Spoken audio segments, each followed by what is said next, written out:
नफ्स का सिकुड़ना क्या वाक़ई ऐसा पॉसिबल है?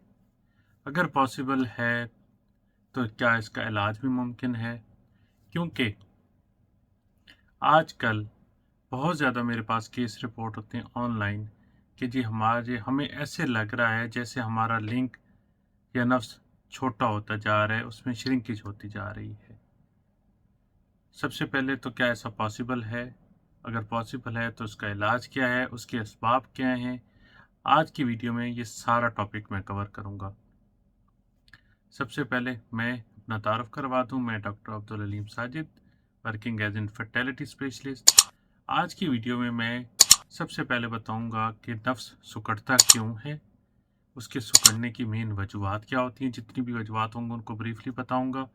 फिर उसके साथ साथ आपको ये भी बताऊंगा कि उसका इलाज क्या है, उसकी इत्तदाती यानी उसके प्रिकॉशंस क्या हैं कि अगर आप वो करें तो ये कैसे ठीक रहेगा ताकि ये चीज़ हो ही ना। क्योंकि बहुत ज़्यादा कॉम्प्लेक्सिटी हो जाती है और बहुत ज़्यादा इंसान स्ट्रेस और एंजाइटी में चला जाता है, केईडी का शिकार हो जाता है और किसी काबिल नहीं रहता जब उनके ज़हन में ये बात बैठ जाती है कि वो उनका पिनाइल श्रिंकेज हो चुका है और उनका लिंक बहुत छोटा हो चुका है। पिनाइल श्रिंकेज यानी सुखड़ना नफ्स का बिल्कुल पॉसिबल है। इसके पीछे चीदा चीदा जो वजूहात हैं, असबाब हैं, वो सुन लें। सबसे पहले खून की रुकावट। ये फालिज क्या होता है? एक जगह क्या अगर खून का बहाव रुक जाए तो वो जगह बेजान हो जाती है। अगर आपका लिंक की तरफ खून का बहाव कम हो गया है, उसकी वजह कुछ भी हो सकती है, तो उससे क्या होता है कि उसका साइज आहिस्ता आहिस्ता, क्योंकि उसको ऑक्सीजन कम मिलेगी, खुराक कम मिलेगी, तो वो आहिस्ता आहिस्ता से छोटा होता जाएगा। सबसे पहले ये। दूसरी वजह आपका मोटापा। जितना वजन आपका बेली बाहर होगा, लिंक उसी तरह छोटा होता ही होता जाएगा। थर्ड में स्मोकिंग, सिगरेट पीना। उससे रगें तंग होती हैं जिससे खून का बहाव रुकता है, जिससे बिना नफ्स का सिकुड़ना नॉर्मल चीज़ है। और इसके साथ साथ शुगर।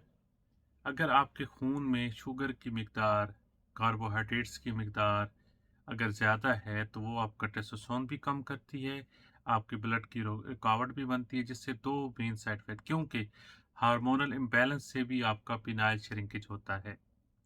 ठीक है। और ब्लड प्रेशर। एक चीज़ मैं आप लोग सबको बता दूं, मैं इस पर शॉर्ट भी बना दूंगा ताकि सबको आसानी हो। जो लोग इरेक्टाइल डिसफंक्शनिंग का शिकार हो जाते हैं, ये लाजमी है कि वो 3-4 महीने या 6 महीने बाद हार्ट के भी पेशेंट बन जाते हैं। ये कंफर्म बात है। ठीक है। इसलिए अपना खुदार अपना ख्याल रखें। और ख़ासकर पिनाइल श्रिंकेज को रोकने के लिए जो अब तरीकाकार है वो क्या है। ओवरसीज़ के लिए जो अपनी बीवियों से दूर रहते हैं, शादीशुदा लोग हैं, वो क्या करें कि कम अज़ कम जो ओवरसीज़ में अपनी बीवियों से दूर हैं, वो अपना पिनाइल मसाज ज़रूर रखें यहाँ पे। उसको सेक्सुअली एक्टिव रखें। किस तरह से कि नहीं, ये नहीं कह रहा कि आप हैंड प्रैक्टिस करें, उसको मसाज कीजिए, उसको विजाइनल एनवायरनमेंट दीजिए एक अच्छा मसाज से। मेरा मसाज अवेलेबल है यूएई में भी, पाकिस्तान में भी। ठीक है। उससे वो एक्टिव रहेगा। मसाज से क्या होगा, एक तो खून का बहाव उससे अच्छा मिलेगा, ऑक्सीजन पूरी मिलेगी, खुराक अच्छी मिलेगी, जिससे उसमें श्रिंकेज स्टार्ट नहीं होगी। अगर स्टार्ट हो भी गई है तो मसाज और के साथ एक और मैं सप्लीमेंट बता देता हूँ जिसको एल-आर्जिनिन कहते हैं।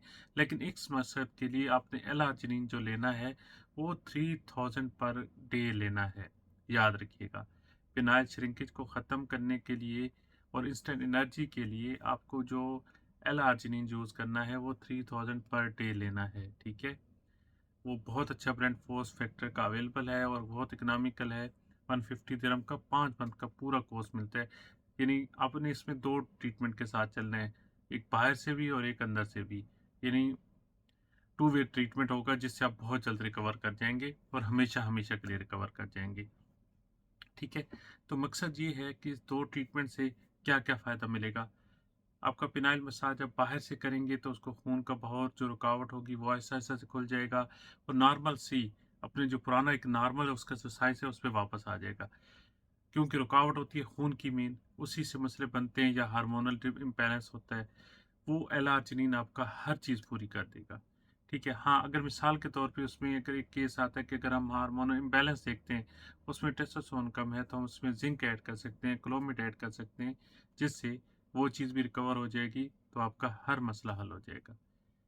फ्री ऑफ कॉस्ट आप मुझे अपना केस आप मुझसे डिस्कस कीजिए, इंशाल्लाह मैं आपको प्रॉपर व्हाट्सएप पे रिप्लाई भी करूँगा। मैं पाकिस्तान से वापस आ चुका हूँ, तो इंशाल्लाह बहुत जल्द मिलते हैं एक नई वीडियो के साथ। बिल्कुल भी परेशान ना हों, नफ्स को सिकुड़ने को टाइम पे पकड़े ताकि उसका टाइम पे इलाज हो जाए। अल्लाह हाफ़िज़।